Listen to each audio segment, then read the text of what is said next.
Uwuserukira Guinea Equatoriale yavuze yuko anezerejwe cyane yuko ashoboye gushika ngaha, ati narindiriye igihe kitari gitoya, ati dufitanye imigenderanire myiza hagati y'ibihugu bibiri, ati abakuru b'ibihugu bose baragenderanira kandi baravugana kenshi, ati cyane ndashaka ndabamenyesha nyine cyubahiro yuko umukuru w'igihugu Obiang Nguema yashikirije indamutso ku Barundi namwe nyene cyubahiro, ati kandi murazi neza ko duhe kuri byinshi dushaka kubibandanya tubiteza imbere. Nyene cyubahiro umukuru w'igihugu rero yibukije amasezerano amwe basanganywe hagati y'ivyo bihugu bibiri, nkaho mumaze kubona yuko igihugu ca Guinea Equatoriale kimaze gutera imbere cyane kandi mu gihe gitoya muri vy'ubutare vya petroli, ati rero natwe turashobora kugira ico tugiye turafashanya muri ivyo bisata.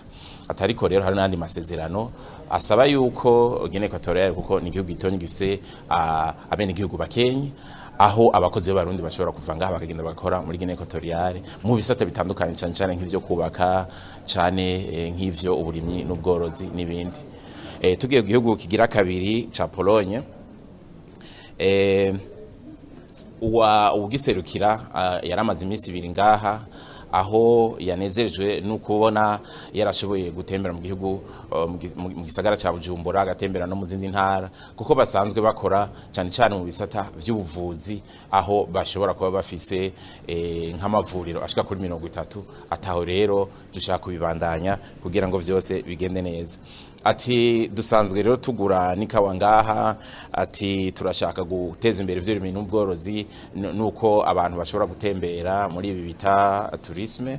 Ati ikindi naco turakeneye yuko twozana abanyamitahe muri iki gihugu, ati kuko turazi yuko hari ibintu byinshi dushobora gukora. Ikindi gihugu ni Benin, aho uwagiserukiye yaje azanye indamutso za president wa Benin, President Talon, aho nanyene yashimiye igihugu cy'u Burundi, arabakeza, yibukije yuko mu gihugu ca Benin hasanzwe hari abarundi benshi, kuko ni igihugu gifise za kaminuza zigisha neza, kandi hari abarundi batari bakenye bamaze kuhiga kandi bamaze kuhakura ubumenyi.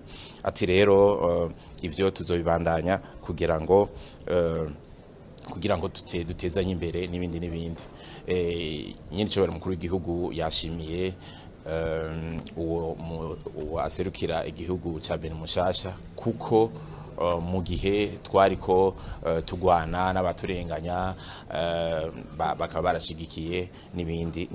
Igihugu ca nyuma rero cabaye Suède, aho uyu mushasha yaje aserukira igihugu ca Suède yashimye yuko igihugu kimeze neza, gitekanye.